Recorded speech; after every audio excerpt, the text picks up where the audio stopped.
troisième sujet sur lequel je voulais parler, c'est comment est-ce que le conseil agricole peut accompagner ces transitions agroécologiques des périmètres irrigués. Et là, donc, je reviens aux travaux qu'on mène dans le cadre du projet ACOTAF, où en fait, ce que l'on a fait, on a fait un état des lieux du conseil agricole dans nos 5 pays, pour voir est-ce que le conseil agricole était sensible ou non à l'agroécologie. Et on a regardé à la fois donc, les dispositifs de terrain de conseil agricole et ce qu'on appelle les fonctions support au conseil agricole. Et globalement, les dispositifs de terrain, en fait, ce qu'on constate, c'est que la vulgarisation technique de thèmes isolés à la parcelle reste la norme. Et que ça, en termes d'accompagnement des transitions agroécologiques, en fait, ça pose un gros problème, qu'on soit toujours juste sur une démarche de vulgarisation, juste sur du technique et juste au niveau de la parcelle. Alors que si on veut accompagner les transitions, il faudrait qu'on soit sur des thématiques beaucoup plus larges, techniques, économiques, sociales, organisationnelles, qu'on soit certainement à une échelle plus importante que la parcelle. Ce qu'on constate, c'est que globalement, même dans des périmètres où il y a des tests pour essayer d'introduire des pratiques plus agroécologiques, en gros, les démarches de conseil agricole sont les mêmes qu'en agriculture conventionnelle. Donc là aussi, ça pose problème. Globalement, les conseillers que l'on a rencontrés, en fait, pour eux, la transition agroécologique, c'est essentiellement compost, biopesticides. Donc c'est essentiellement une approche technique. Et en fait, toutes les autres dimensions des transitions agroécologiques, que ce soit des aspects plutôt sociaux, enfin d'équité, de co-création de connaissances, de participation, tous ces aspects-là sont négligés. Et en fait, tant qu'on limite la compréhension de l'agroécologie à ces aspects purement techniques, compost, biopesticides, en fait, on ne va pas réussir à accompagner ces transitions. Et le dernier élément en fait, qu'on avait constaté au niveau des dispositifs de conseil, c'est qu'on a, on va dire, des dispositifs d'organisation paysanne et des dispositifs d'ONG qui sont plutôt plus sensibles à l'agroécologie, des dispositifs de l'État qui sont en situation intermédiaire. À la fois, voilà, ils ont des enjeux de production et donc on est plutôt sur du modèle révolution verte et puis en même temps on parle d'agriculture durable. Et les acteurs les moins sensibles sur le terrain à l'agroécologie étant les acteurs privés commerciaux. Donc ça c'était pour les dispositifs de terrain de conseil. Au niveau des fonctions support, pareil, on constate qu'on a trop peu finalement de recherche en agroécologie, trop peu de formation en agroécologie, trop peu de références locales contextualisées, et ce qui fait que tout ça, le trop peu de recherche, trop peu de formation, en fait, accompagne mal les dispositifs de terrain. Alors, quelle piste pour la transition agroécologique de ces systèmes? Pour nous, il nous semble que la priorité numéro 1, en fait, ou l'enjeu numéro 1 qu'on a identifié, donc c'était un problème de réduction d'intrants et de santé des sols, c'est l'utilisation massive de pesticides, notamment interdits par le comité sahélien des pesticides, c'est-à-dire de produits qui sont reconnus comme dangereux, cancérigènes, et qui sont pourtant massivement utilisés. Et peut-être la priorité numéro 1 serait d'arriver à une interdiction efficace de ces produits pour qu'on n'ait pas d'utilisation, et au moins déjà si on se limitait à des produits autorisés, même des pesticides autorisés, ce serait déjà un premier pas. Le deuxième pas serait d'arriver à avoir des meilleures pratiques d'application de ces produits phytosanitaires. Et puis peut-être le troisième pas serait après d'arriver à substituer ces produits.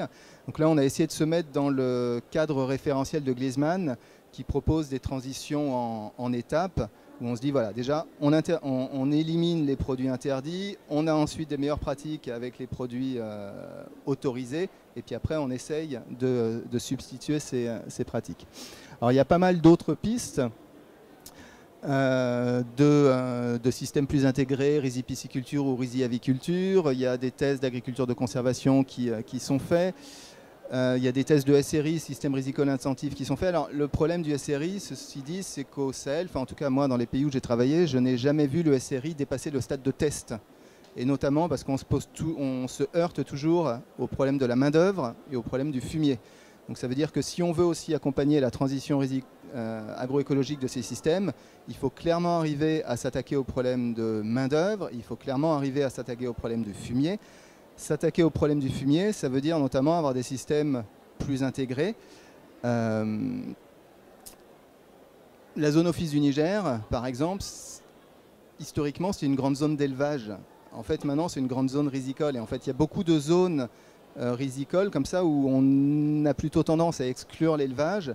Et ce qu'il faudrait qu'on arrive, c'est à réintégrer l'élevage dans ces pratiques. Une conclusion importante aussi du COSTEA, en fait, était de dire il faut qu'on arrive, donc là je cite, hein, il faut arriver à revoir notre rigidité et à introduire plus de flexibilité sur nos aménagements. Effectivement, quand on voit un aménagement agroagricole comme facteur de verrouillage technique, social et organisationnel, en fait, si on arrive à mettre plus de flexibilité là-dedans, donc ça peut vouloir dire des plus petites unités ou des choses comme ça, on peut arriver, peut-être, ça peut faciliter les transitions agroécologiques. Donc ça veut dire reconcevoir les aménagements existants. Un autre élément pourrait être de se dire, en fait, pour faire de la riziculture, il n'y a pas que la riziculture en maîtrise totale de l'eau. Et ça, moi, je trouve que depuis quelques années, on a pas mal avancé. Notamment, il y a l'initiative Irrigation au Sahel, depuis 2013, qui a bien reconnu la diversité des systèmes irrigués et qui essaye d'accompagner les irrigations dans leur ensemble et donc les systèmes rizicoles dans leur ensemble. Et l'idée, c'est voilà, pas de se dire seulement la riziculture, c'est maîtrise totale de l'eau et peut-être le dernier point, donc, pour accompagner ces transitions, c'est avoir du conseil agricole et des services qui soient plus adaptés à l'accompagnement et transition agroécologique. Dans le cadre du projet ACOTAF, en fait, on parle d'agroécologisation des dispositifs de conseil agricole, en essayant de libérer le conseil agricole des modèles importés.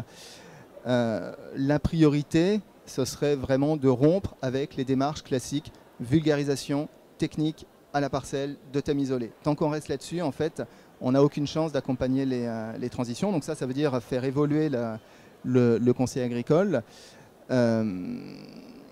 Deuxième point, ce serait de former les conseillers à l'ensemble des 13 principes de l'agroécologie, c'est-à-dire qu'on ne soit pas juste sur agroécologie égale compost et biopesticides, sinon ça ne marche pas. Un élément aussi important serait certainement de mieux cibler et de plus cibler les femmes qui très souvent sont les premières supportrices de pratiques agroécologiques.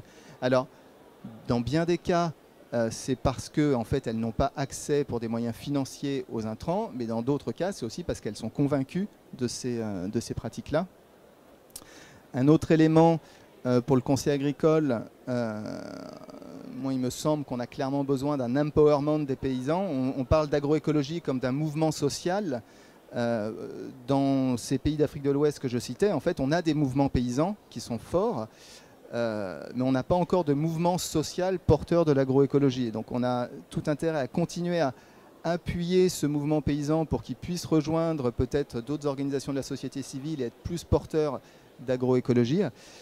Et l'empowerment du paysan, pour nous, la base, ça part déjà par l'alphabétisation fonctionnelle qui a été supprimée du conseil agricole pendant des années et qui est pour nous un socle important. Et pour conclure, en termes de services aux irrigants, ce qui nous semble en fait, il faut qu'on arrive à imaginer effectivement ce que seraient des aménagements hydro-agricoles en maîtrise totale de l'eau en transition agroécologique. Mais il faut aussi reconnaître que ces aménagements ont un potentiel pour répondre aux enjeux de sécurité alimentaire. Et on a clairement besoin de l'État pour réguler les services. Je vais m'arrêter là, je crois qu'il est tard. Je vais juste, si vous avez besoin d'informations complémentaires, donc tout ce qui concerne les productions du projet ACOTAF sur conseil agricole et transition agroécologique sont sur le site de l'Interréseau.